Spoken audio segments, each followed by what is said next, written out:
Dear students, in today's lecture we are going to see very important part from this chapter, that is regular fire extinguisher. Students, ह्या regular fire extinguisher मध्ये sulphuric acid आणि sodium bicarbonate ह्या दोघांची reaction होऊन CO2 gas release होतो आणि त्याच्यापासून आपण जी लागलेली आग आहे ती विझवू शकतो. इथपर्यंत तर तुम्हाला मेकॅनिझम माहिती आहेच, बेसिक जी आहे. आता याच्यामध्ये देखील टाइप्स असतात. आता याच्यावरती जे क्वेश्चन्स तुम्हाला विचारले जातात ते कशा पद्धतीचे असतात. तुम्हाला शॉर्ट नोट विचारली जाऊ शकते, तुम्हाला सेपरेट डायग्राम विचारली जाऊ शकते, इवन 5 मार्कांचा क्वेश्चन एक्सप्लेन करायला तुम्हाला अलॉंग विथ डायग्राम असा 5 मार्कांचा क्वेश्चन देखील विचारला जाऊ शकतो. त्याच्यामध्ये असणारं केमिकल इक्वेशन रिॲक्शन जी आहे ती रिॲक्शन तुम्हाला विचारली जाऊ शकते. त्याचे ॲडव्हान्टेजेस, त्याचे बेनिफिट्स काय आहेत हे तुम्हाला विचारलं जाऊ शकतं. मग आजच्या लेक्चरमध्ये आपण काय प्रश्न विचारला की त्याचं आन्सर कसं लिहिणार, डायग्राम इझी पद्धतीनं कशी काढायची, हे सगळे पार्ट्स डिस्कस करणार आहोत. नीट लक्ष देऊन ऐका. डायग्राम कशी काढते स्टेप वाईज ते बघा, त्याप्रमाणे प्रॅक्टिस करा, कारण इम्पॉर्टंट आहे ही डायग्राम, तुम्हाला एक्झाममध्ये विचारली जातेच. So let us start. याच्यामध्ये जसं तुम्हाला मी आत्ता सांगितलं 2 केमिकल्स आहेत. एक म्हणजे आपला बेकिंग सोडा आणि दुसरं म्हणजे dilute sulphuric acid, that is H2SO4. मग आता हे एका कंटेनरमध्ये, एका सिलेंडरमध्ये प्लेस केलेलं असतं. आता डायग्राम बघा कशी काढायची, सुरुवात कशी करायची डायग्राम ड्रॉ करायला. सगळ्यात आधी हा जो वरचा सिलेंडरचा पार्ट आहे, थोडक्यात त्याचा हँडल सारखा, ओके, हा पार्ट मी काढून घेतला. त्यानंतर खाली हा असाच एक्सटेंड केला, इथंपर्यंत झालं. आता पुढे मी हा सिलेंडर ड्रॉ केला. डायग्राम काढताना कधीच गिरवायच्या नाहीत लाईन्स, लक्षात ठेवा, एक सलग लाईन काढत जायची. आता याच्यानंतर इथल्या मधल्या पोर्शनमध्ये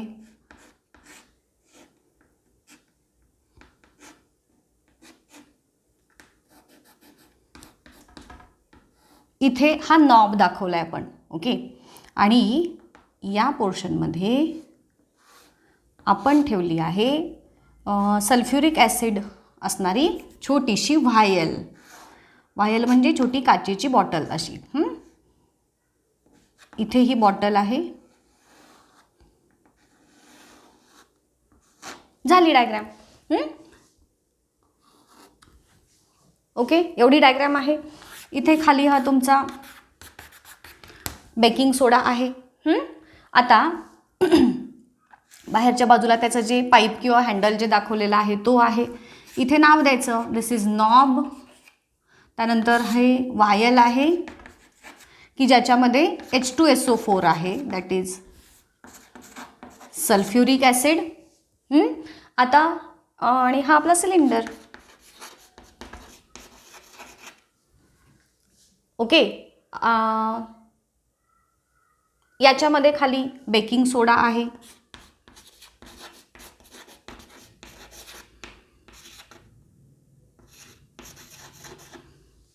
आता जेव्हा ही नॉब तुम्ही प्रेस कराल, बेकिंग सोडा म्हणजेच NaHCO3,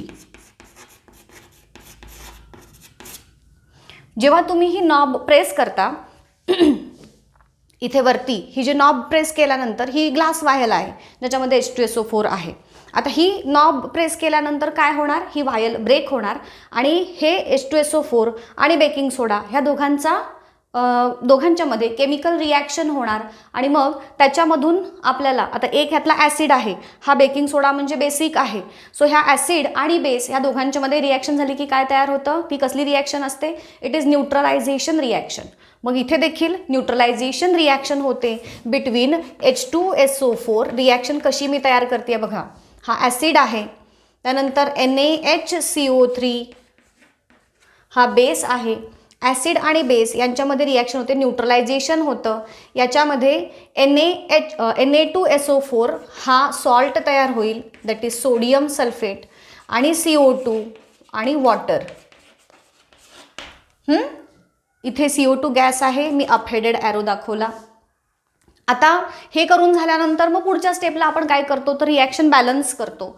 बॅलन्स करताना कशी करायची सांगितली, नंबर ऑफ ॲटम्स आधी लिहून घ्या, HSO, Na आणि C.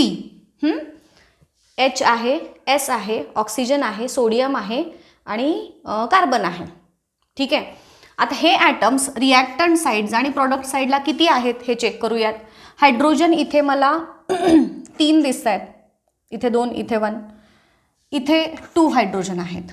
सल्फर इथे मला 1 दिसतोय, इथे पण 1 आहे. ऑक्सिजन इथे हे 3 आणि हे 4, इकडे 7, त्यानंतर इथे 1, इथे 2. कार्बन इथे 1, इथे 1. आता नंबर ऑफ ॲटम्स कुठं कुठं अनइक्वल आहेत हे आपल्याला कळलं. जसं तुम्हाला मी सांगत आले, एक इव्हन एक ऑड असं कधी बॅलन्सिंगला कन्सिडर करायचं नाही, दोन्ही इव्हन किंवा दोन्ही ऑड हवेत. मग आता असे unequal number of atoms select करा की जे एकमेकांच्या पटीत असतील असे. मग आता इथे मी Na सिलेक्ट केलं. Na ज्या कंपाऊंडमध्ये आहे त्या कंपाऊंडच्या फॉर्म्युलाला 2 मल्टिप्लाय करायचं, म्हणून इथे Na या कंपाऊंडमध्ये आहे, सो मी इथे 2 मल्टिप्लाय केलं. सॉरी, प्रोडक्ट साईडला झाला, प्रोडक्ट साईडला नाही, इथे रिॲक्टंट साईडला कमी आहे. हां, मग मी इथे लिहिला रिॲक्टंट साईडला आपण इथं 2 मल्टिप्लाय केले ना, सो रिॲक्टंट साईडला सोडियम ज्या कंपाऊंडमध्ये आहे त्या पूर्ण फॉर्म्युलाला 2 मल्टिप्लाय केलं. आता इथं 2 मल्टिप्लाय केल्यामुळे Na 2 झाला, H पण इथे 2 झाले.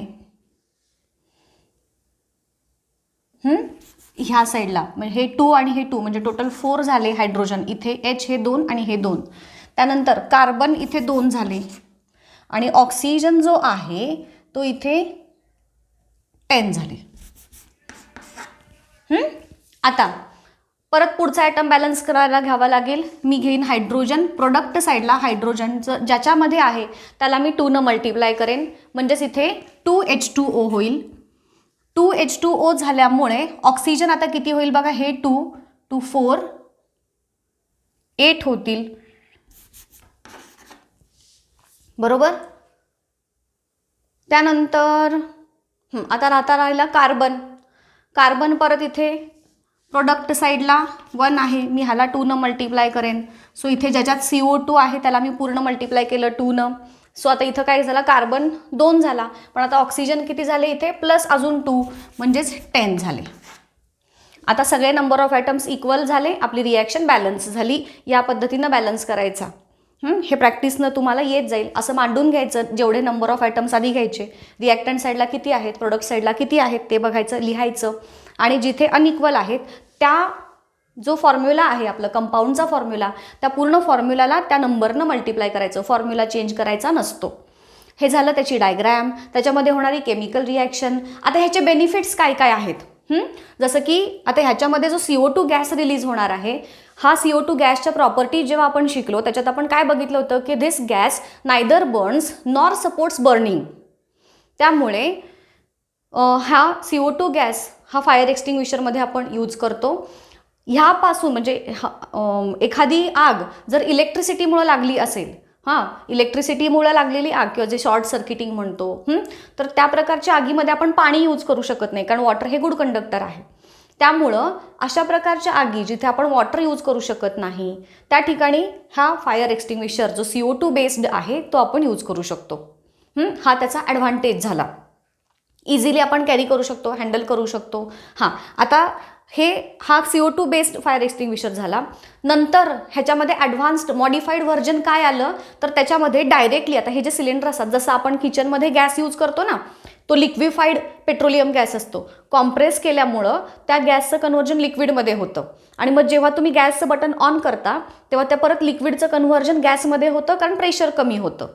मग सेम त्या मेकॅनिझमचा यूज करून आता जे फायर एक्सटिंग्विशर यूज केले जातात त्याच्यामध्ये अशी H2SO4ची व्हायल वगैरे नसते. त्याच्यामध्ये काय केला जातो तर कॉम्प्रेस करून CO2 गॅस फिल केला जातो, आणि मग ते होज दाबलं की त्या गॅसवरचं प्रेशर रिड्यूस होणार. तो जो लिक्विड स्टेटमधला जो गॅस आहे त्याच्यावरचं प्रेशर रिड्यूस होणार, आणि मग रिड्यूस झाल्यामुळे त्या लिक्विडचं कन्व्हर्जन अगेन गॅसमध्ये होणार आणि तो बाहेर पडणार.